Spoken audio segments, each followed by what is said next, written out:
Welcome to Horror After Midnight. I'm your host, KC, joined tonight by Loren Lepre. How's it going, man?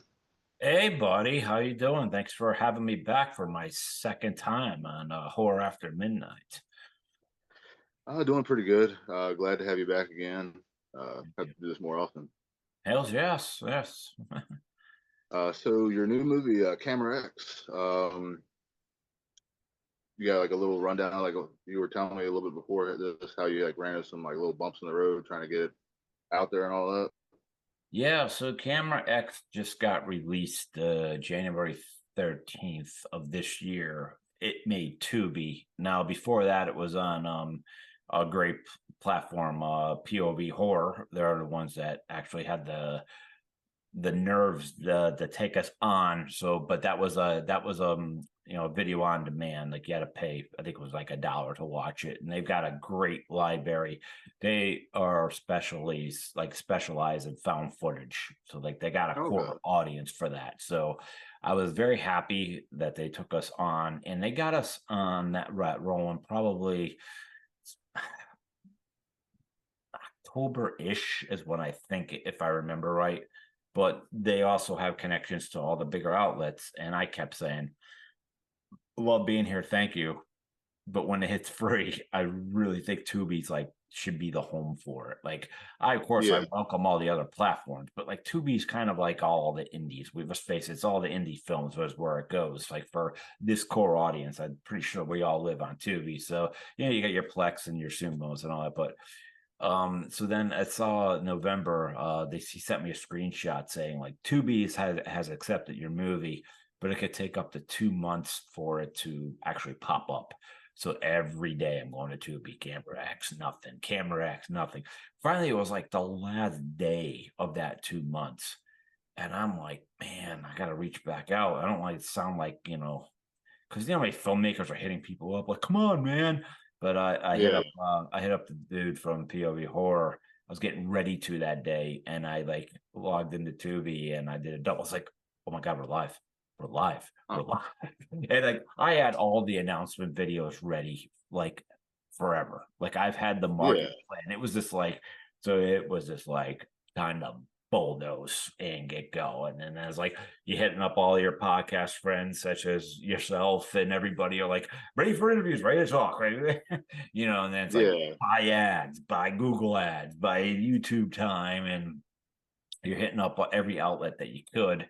And it's crazy because like back when I did dark military, a while ago, but like you're talking 2000 between like 2016 and 2020, like I had this really good network of people, and like some of them moved on to other outlets, but a lot Yeah. of them were gone. So it was kind of like I'm trying to look for like all the old times, like, yeah, man, I would love to look at it, but I don't do that anymore. Next one, I don't do that anymore. Oh my God, everything changed so much. So I kind of felt like for as long as I've been around, I kind of felt new. But Yeah. but the response has been amazing. I knew the subject matter of what Camera X is, especially with everything going on with the Epstein world right now. Like I just knew this was going to, grab everybody's attention, if Yeah. anything. So this was like, keep in mind, like Dark Military is like a feature length horror trilogy that I'm working on and was shot on the two red cams. And before that, I did the Pennsylvania Hardcore documentary, which is a documentary. And now, like, I went from Dark Military after that with two red cam, trying to be the top production I can do, to like Yeah. overheard the found footage. But what I like Yeah. is A little different. I don't live in the same lane as what I'm trying to go with. I will take on something else. Whatever I'm attracted to, I've always been attracted to the reality TVs. It's type of films because I have a weird take.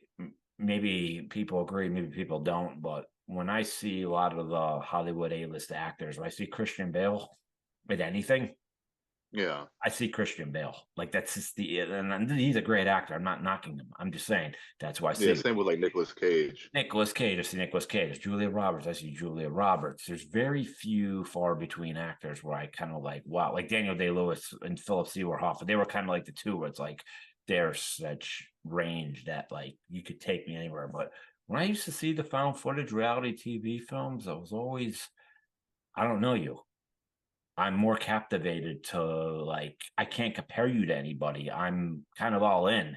So I was always drawn to I said I always wanted to do one. And I don't think this was like a I don't expect to be in this format long, you know, and like I kind of want Yeah. to dark military. I have a few other ideas, but I was like, yeah. So when I got into this, I mean, I was always not a fan of the shaky cam.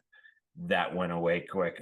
I Yeah. think some of these found footage films could end up dragging because it's a lot on the actors, no matter who you are, because there's no film score to drive you. You shouldn't be having film score, the rules, but like I found a way to do basically montage music videos in this to kind of yank you out of that for a second, just to kind of pump some Yeah. life back into you. Because I understand a lot of dialogue could be exhausting and there's other people like, no, I like that sort of stuff. So I'm trying to like bridge two worlds and also kind of bring me as a director into this universe, like bring the Loren treatment. I'll call it like as a director. This is what I think could be done with some of these found footage. And especially with like my ties to the Pennsylvania hardcore and punk scene. There was a lot of bands at my disposal to kind of put some music in the background stuff and all that. But Cool. I didn't want to write a safe film, and Camera X is not a safe film. I kind of agree with that. For those that haven't seen it yet, would you like to explain a little bit about what it's about? All right, yeah, because it's you know, by the time we're recording this, it's only, you know, a little more than a month old, so I'm gonna try to avoid Yeah, not too many avoid spoilers. spoilers here, especially the ending. But so Camera X I wrote about 4 years ago, and I was close to doing this like within a year, and I had a budget. And then right before I'll start to pull the team together, and I had the actors in mind, which half of them that were in Camera X are the actors that I wanted.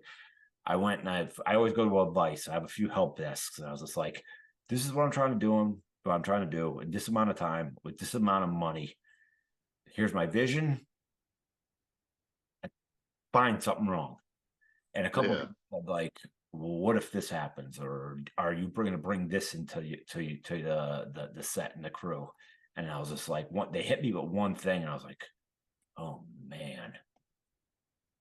That's going to put the budget way higher, and I am trending. I am right up against it. So the last minute, I took the script and I put it aside. I was like, "You didn't announce it. You didn't tell anybody yet." I was like, "Just let's put it aside now. Let's get some more money."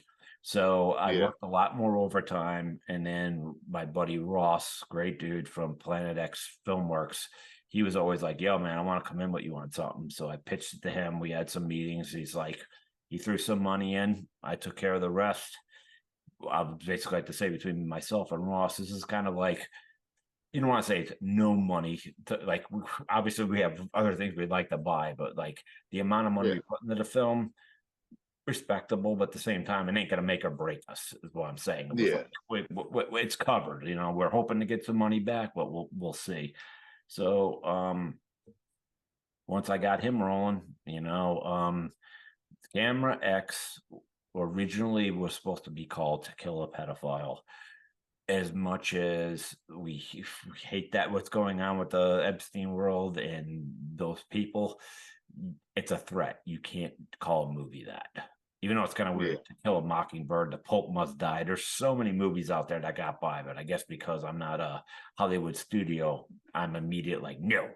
So not Yeah, that's true. giving really much, not really giving anything crazy away, but it's about a bunch of filmmakers. It's a bunch of student filmmakers that are upset with this justice system when it comes to pedophilia, that they're sick of the justice system. There's a local pedophile going around the town and raping and killing children. The police aren't moving fast enough. Kids are keep getting harmed. All five of these actors, all these five of these characters have trauma because either it happened to them or someone close by. They are recording themselves making a movie within the movie of this justice system's not for moving fast enough. The system needs to change. We're going to put our lives on the line. We're going to record who we are. We're going to show you all the proof of we know who it is. We're going to kill them. We're going to take all these tapes into the police station. Here's our story. Here's our confession. Lock us up if you want, but the system needs to change. That is like the dark topic of all this. But I had to call it Camera X. And in the movie, there's two filmmakers are the ones with the cameras. It's like camera A, camera B. And then once in a while, another camera pops up called Camera X. It doesn't belong there. It sticks out. And I was like, I think I could call the movie that. So it's like, it's Camera X if you're going to search it up on Tubi or look it up in any way. But I constantly put the words "to kill a pedophile" in, like, just Yeah, wherever you could. Yeah. yeah. I market it that way, Camera X to kill a pedophile, but that is the blunt of what this is about. And it's dark. It's not safe. I did not want to write some found footage film about like ghosts. I didn't want to put some slasher in the corner of the house, like, hey, this is where he did this. And at the end, he shows up. It's milked. I had an idea, a dark idea, and I ran with it. And I knew it would get traction. It is getting a traction. I really hope by the end of this video, everybody puts it in their queue and checks it out. Yeah, I hope so too. What inspired you to take on like this specific like project? There's a few. There's something about what's going on with the Epstein thing. Like, all of us universally, Republican and Democrat, we all agree on like, good God, this is horrible. It needs to be stopped. Yeah. And the fact that like there's people that are so powerful, basically the true puppet masters of the Trump and Biden, like if they can't release the names, they're the people that are funding their campaigns. Just straight up, like they're just that powerful that they could get away with it. It made me make a fantasy movie of like, here's what and I really, it just happens in real life because of this movie. I don't know if I'm gonna have remorse for it, but as long as the person's actually guilty. But like, Yeah. it's like, it was almost like superheroes, but they're not superheroes, but like they're taking matters in their own hands. And I also thought in the end, this is gonna be so much cheaper than any normal movie I would normally do anyway. I was like, I need something to do. I'm not quite there for the sequels with the money I need for the Dark Military installments. The next one's coming, Yeah. and a few of the other ideas I have. I was like, I think this could work. Like always, the Average Superstar Films, my film company, like the format is always like, get all the actors, get a location, put them up for the week, feed them. We're gonna try to shoot this whole thing in a week and then cut everybody. And I'm not gonna worry about I'm not a big fan. There's a lot of films like, yeah, we film in the weekend. I don't like that.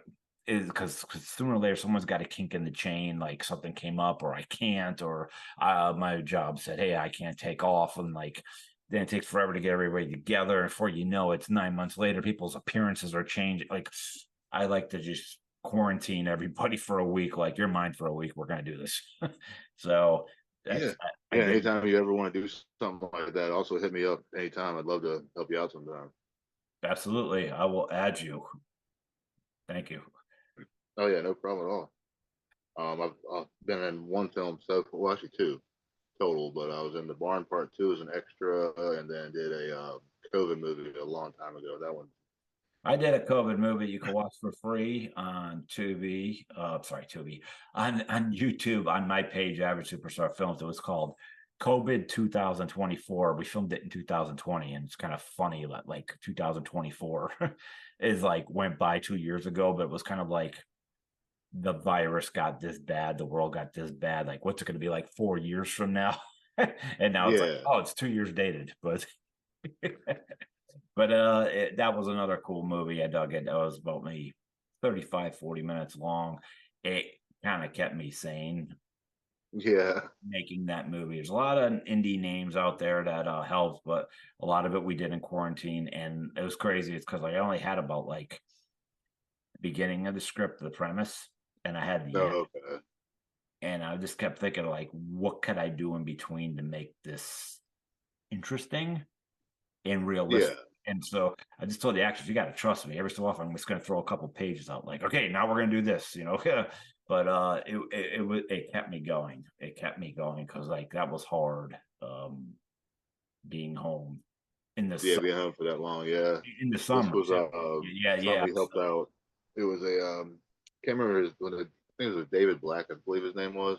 Okay. He's a Australian filmmaker. That one was called Toxic Alien Zombie Babes from Outer Space. Well, I'd be in it Yeah, during COVID, sure. yeah, really wild COVID movie, but it I can was tell a you nice right now, experience. if anyone's thinking of doing a COVID movie, don't. The market got too saturated with them. Oh yeah, yeah, for sure.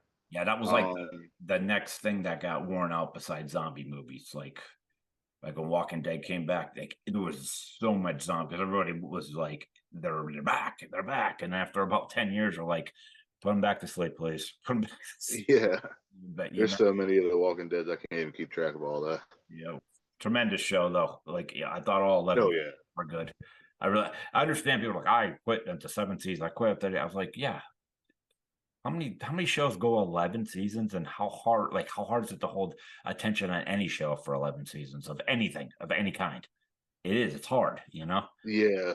Was there anything like behind the scenes, like funny things that happened that you'd like to share? It was a group of characters, that's for sure. So I guess it's a little hard to explain if you guys don't know everybody, the kicker, but particularly like Dennis Newman, the guy that played the role of Ian. Um, he was a great guy, but let's just say every moment of him was interesting. We'll call it that. Okay. He was called that. It was interesting. Great guy. Love the dude. Great actor out of Texas. I met him at Texas Frightmares, and I was just like, when I wrote this movie, he is the only guy I saw as Ian. And I was just like, dude, let's do this. And he's like, all right. That's awesome. Never really know like different things that can happen, issues that pop up and whatnot. But as an indie filmmaker, I'm sure you figured out different ways to try to like tackle different issues.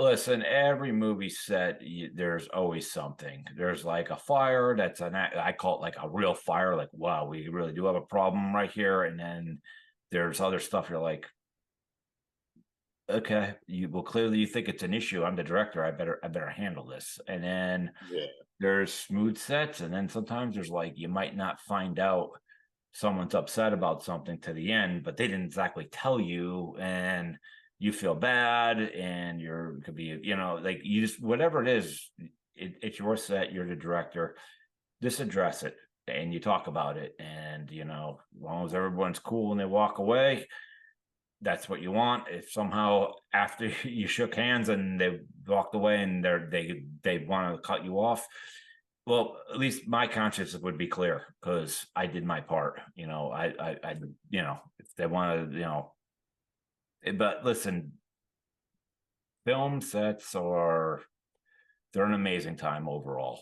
They just are. Like it's crazy. It's like every time I'm filming, I'm loving everything. I'm loving the behind the scenes footage and all that stuff. And usually the last couple days, I'm sad because it's like people are getting cut. I'm missing them. You kind of want to get it over that hump where you could sleep for 2 days because you are yeah, sleep deprived and you want the weight off your chest. But overall, like I love and miss everybody. Like the second we're wrapped, like especially like after the first Dark Military film I had, I was just like, I was so happy to sleep. I was so happy to be clean because my role Barabbas, like I have like war grease oh yeah, all over me. So I was technically, I'd be going home at night, scrubbing myself, not fully being clean after a half hour. And then you're like, as long as I'm not getting my sheets that dirty, like I'm cool. But like, yeah, oh, next day I got to put the grease back on. Like the fact that final washing, like I'm putting baby oil on, I'm trying to do anything to break it up, and like I almost cried in the shower. That I'm like, I don't have to crap back on. I could shave yeah, this super long goatee. I'm like, oh, it was great. And I just remember I looked at these sheets I had. I mean, they weren't that expensive at all, but I was like, I purposely didn't want to change them because I'm just going to get the other sheets dirty. But I was like, I'm gonna throw this on and try to get the stains out. And then I'm sitting there, I'm like, these were $12 sheets right to the fire pit. What am I Yeah, trying to say? get the new one. What am I doing? Just throw another sheet, go. But I remember like that, and it was crazy. Speaking of with the dark military, I took all the time I had off available at my job. So after that week, I had to go back to work like the very next day. And in my head, I'm like, this isn't an 18-hour day. This is an 8-hour day. Yeah, Bring on work. Like, so I just yeah, went to work, and it's like you go back home after 2 hours and get everything settled. And then you just sleep to the next day. It's like, oh my God, I got over 12 hours of sleep. And you're all recharged and ready to go. But like I said, yeah, overall, there's no movie set that's not going to have a hiccup. You try to do best by your cast and crew. All I can do is be honest to yourself, and take care of any situation. And hopefully you made some great art together and some great memories. yeah. That's very true. I know you mentioned the Dark Military. Where can everybody check out maybe that film and Camera X?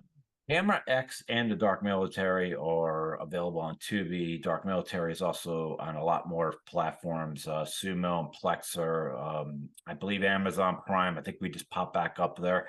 There's like when they go away over here, they pop up over here. It's the same thing with something leaving HBO Max. It goes to Netflix, and then now you go to Yeah, Paramount, that sort of thing. But Camera X is the latest. Like I said, by the time recording's happening here, we're only about 6 weeks in.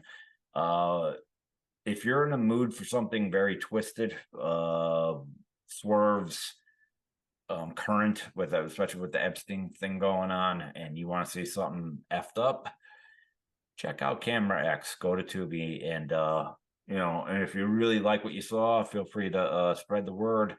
Check out the trailer on YouTube and Facebook and Instagram. hope everybody checks it out. I really enjoyed it. Thank you Um, so much. Great having you back on the show again. Do this again sometime. Absolutely, yes. I would love to do a continuance of this. Yeah.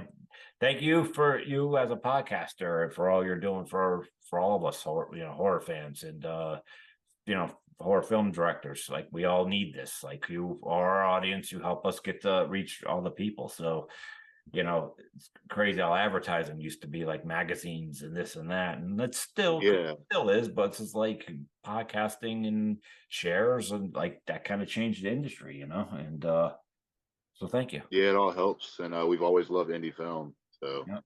You were there for Dark Military, so and now you're here for Canberra X, so hopefully my next one after whatever that may be, I'll be back again. yeah, yeah, I'd love to have you back. Uh, Absolutely. until next time, Yep. later. Later.